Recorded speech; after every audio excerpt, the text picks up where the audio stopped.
Y hay una iniciativa legislativa que ha presentado una diputada nacional por la provincia de Río Negro, de Juntos por el Cambio. Se trata de Lorena Madsen, de la localidad de Allen, ella, que presentó esta iniciativa legislativa en el hecho de que, por favor, se pueda transitar. Bueno, ¿qué contiene ese proyecto? Bueno, precisamente la diputada Madsen está en comunicación telefónica, tengo el gusto de saludarla. Diputada Lorena Madsen, ¿cómo le va? Gracias por atendernos. Iriaco Torres les saluda, y sabemos que su función terminó a las 4 de la mañana y se ha hecho el espacio para atendernos, así que más que agradecido. No, por favor, la verdad que un gusto, agradecida por el espacio. Y sí, la verdad que después de 6 meses y con un montón de injusticias que se han dado en estos meses, y sobre todo que ya el hartazgo empieza a generar situaciones que de gente que necesita movilizarse de un punto al otro, y si no está dentro de las excepciones, directamente no ha podido salir. Hay gente que está mintiendo, digamos, está acomodando su motivo de viaje a las excepciones, porque ya después de tanto tiempo necesita hacerlo, gente que lo tiene que hacer por trabajo, por alguna cuestión familiar o lo que fuere. Hoy por hoy, ya inclusive como veíamos el caso de los productores, ni siquiera alcanza estar exceptuado para poder evitar los malos momentos que se pasan, porque tenemos un país como dividido en 24 jurisdicciones, cada una con su digamos, reglas y con sus propias ideas de cómo debe ser el ingreso o no a las distintas provincias, y esto ha traído un montón de inconvenientes. Por eso creo que hay que empezar. Yo hice una propuesta, que pueden haber otras, obviamente, que es perfectible, pero lo que quise por lo menos poner en debate es que lo que no se está diciendo, cómo hacemos una salida ordenada de la cuarentena. O sea, la cuarentena en sí misma ya no está dando resultados, lo dice la cantidad de casos que estamos teniendo, provincias donde el sistema sanitario está colapsando también, y evidentemente no es la única opción la cuarentena. Nosotros en el país hemos hecho como estrategia, o como única estrategia, ha sido el encierro, y si miramos a otros países que por ahí pueden convivir de manera mejor con el virus, han buscado por lo menos otras salidas, como por ejemplo el rastreo del virus, para poder ir trabajando por donde más circula, de una forma con más restricciones, y cuando tenemos zonas donde circula menos, tienen un poco más de flexibilidad y menos restricciones. Y nosotros hacemos 35.000 testeos por millón de habitantes, es decir que el testeo, y además sabemos que el testeo se hace por excepción, digamos, cuando la persona ya viene prácticamente con todo claramente, poco más casi no hace falta hacer el testeo porque viene con todos los síntomas. En ese caso se hacen los testeos, o si tuve vínculo digamos, estrecho con personas que ya son positivos. Después, si no está viviendo una cuestión de rastreo, en la mayoría de los países que han logrado tener una buena gestión de la pandemia, superan los 100.000 testeos por millón de habitantes, con lo cual la estrategia es el testeo. Obviamente hay lugares donde hay mucha circulación, y entonces la estrategia es testeo más cuarentena, pero no se trata todos de la misma manera. Nosotros tenemos un cuadro de situación donde se nos trata sanos y enfermos de la misma manera, y también a los recuperados, porque los recuperados ya no corren riesgo no son un peligro de difusión, entonces también tienen que tener un tratamiento particular. Por eso, bueno, hemos propuesto esta idea del pasaporte sanitario. Una vez presentado el proyecto, a los pocos días me di cuenta por la polémica que generó, que quizás el nombre se presta a confusión, pero así se llama en la mayoría de los países donde se aplica, por eso le pusimos el mismo nombre, para generar esa cuestión simbiótica de lo mismo que pasa en el resto de los lugares, pero no era la intención generar un nuevo documento, como por ahí se ha dicho, o una nueva cuestión burocrática, sino una herramienta objetiva, porque el sentido de la cuarentena es que todos tenemos el virus hasta que se demuestre lo contrario. Entonces, si yo me muevo de un lugar al otro, cuando llego al destino, si pasé por el filtro de estar dentro de las excepciones y logré pasar todas las barreras, cuando llego al destino tengo que hacer 14 días de cuarentena en un hotel asignado y que lo tengo que pagar yo.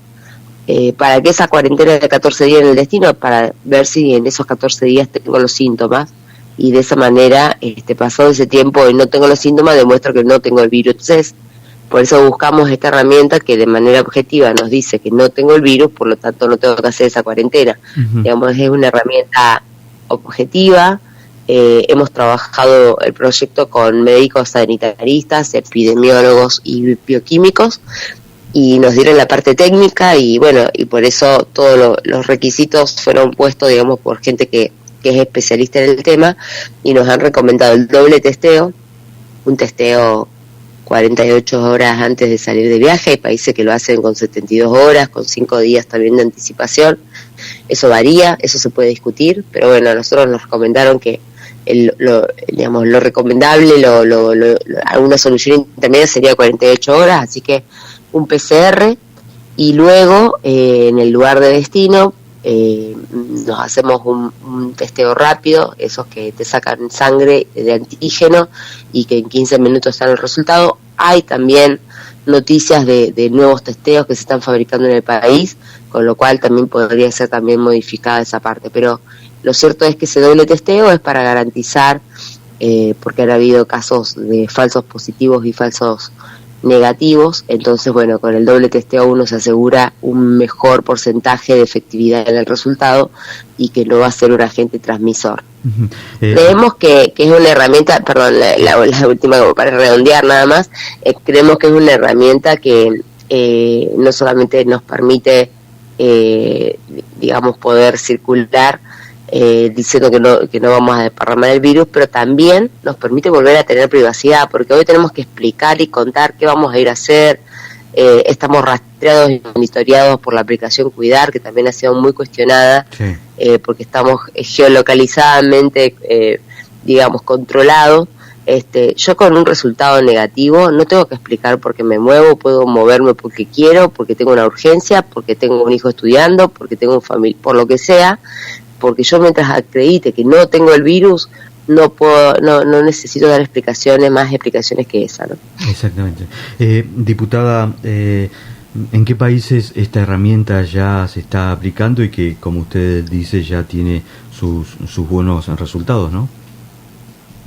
Bueno, países como Uruguay, para nombrar algunos cerca, Uruguay, Ecuador, México, acá digamos que están más en nuestro continente, pero bueno, hay países de los países del Caribe ya vienen usándolo desde mucho antes, con otras enfermedades, y ahora le han dado esta, como puede ser República Dominicana, por ejemplo, que antes de todo esto ya lo usaba por el tema de la fiebre amarilla.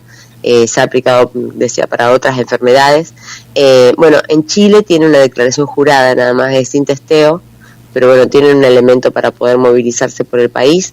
Y después, bueno, países europeos como Italia, Alemania, Suecia, lo aplican, y obviamente con China, con las variables que comentábamos, ¿no? En China son 5 días antes del testeo, bueno, en la mayoría usan las 48 horas, entre 48 y 72 horas.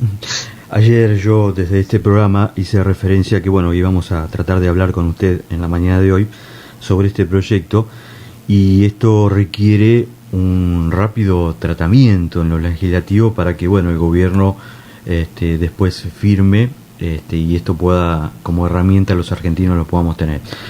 Digamos, ¿qué apoyo está teniendo, al menos desde su bloque, y cuándo cree usted que esto podría tratarse en diputados?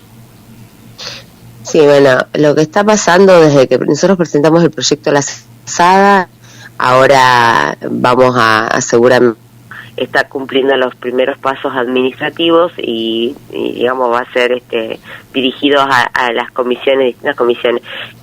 Quiero decir algo que me parece importante, que esta medida no debe ser una medida aislada, ¿no? Tienen que tener, obviamente, en los lugares de destino los protocolos suficientes para que yo vaya negativo y no vuelva positiva, digamos, ¿no? Uh-huh. Y también estamos pidiendo que en paralelo regrese el transporte público, terrestre y aerocomercial, porque también estos países de los que hablamos han hecho un compilado de medidas. Esta es una, digamos, y entonces, digo, no puede ser tomada solitariamente porque no va a funcionar. Va a funcionar siempre y cuando también se tomen otras que sean anexas a esta y que permitan también generar seguridad sanitaria, porque yo creo que lo que se viene, nosotros en un principio el proyecto lo trabajamos para el sector del turismo y después vimos, cuando empezamos a estudiar el tema, porque esto realmente nos trajo la idea a un grupo de vecinos de Bariloche, que digamos que tienen un vínculo con el sector del turismo, entonces empezamos por ahí, pero después vimos que se aplicaba para todo concepto en el resto del mundo. Decía que tiene que haber protocolos y tiene que haber una suerte de también de medidas conjuntas como el regreso del transporte, porque es cierto que hoy estás en las excepciones, tenés el permiso, salí, no te garantiza eso que en la provincia a la que te dirigiste van a dejar entrar sí o sí, porque están pasando casos como el de La Pampa, el de Córdoba, San Luis, que es donde pasa esto, pero bueno, con ese permiso vos en la ruta te piden los papeles del auto y si tenés el permiso para circular, pero tranquilamente podés ser un asintomático recorriendo el país y contagiando. Ya. Entonces, qué mejor control que se pueda hacer el traslado en transporte público, no solamente en el vehículo particular, porque habría una mejor gestión del control sanitario, de monitoreo además, teniendo protocolos adecuados para el uso del transporte público, y como se hace, ya se sabe también que con buenos protocolos el contagio no se da y que sobre todo si está controlado no vamos a tener inconveniente con el regreso del transporte. Tenemos más inconvenientes hoy con la clandestinidad de quien circula, ¿no? Así que bueno, nosotros entendemos, y lo que está pasando en el Congreso lamentablemente es que los proyectos se tratan cuando el oficialismo también presenta una idea, una propuesta, así que obviamente estamos esperando que también en este transcurso de tiempo, para que se trate, el oficialismo presente algo al respecto con las variables que quiera, pero que pongamos en discusión. A mí, en lo personal, no estoy aferrada a que se trate sí o sí, que sea mi proyecto tal cual es. Digo, pongamos en discusión herramientas para una salida ordenada de la cuarentena, esta u otras, pero discutamos una salida ordenada porque ya no damos más, digamos, hablo en general, ¿no?, como comunidad, y me parece sobre todo es que tenemos que encontrar un punto de equilibrio entre la salud y la economía, porque realmente la vacuna, se habla de 6 meses, 8 meses, de un año, no podemos estar ese tiempo con las actividades con algunas actividades paradas, otras activas. Las activas están en un porcentaje, en una reducción de su dinámica importante y lo cual también perjudica a las familias que están pensando qué le ponen a la olla hoy, ¿no? La situación está complicada, han cerrado muchas pymes, otras se han reconvertido, digamos, pero necesitamos generar otras ideas que no sea solamente el encierro.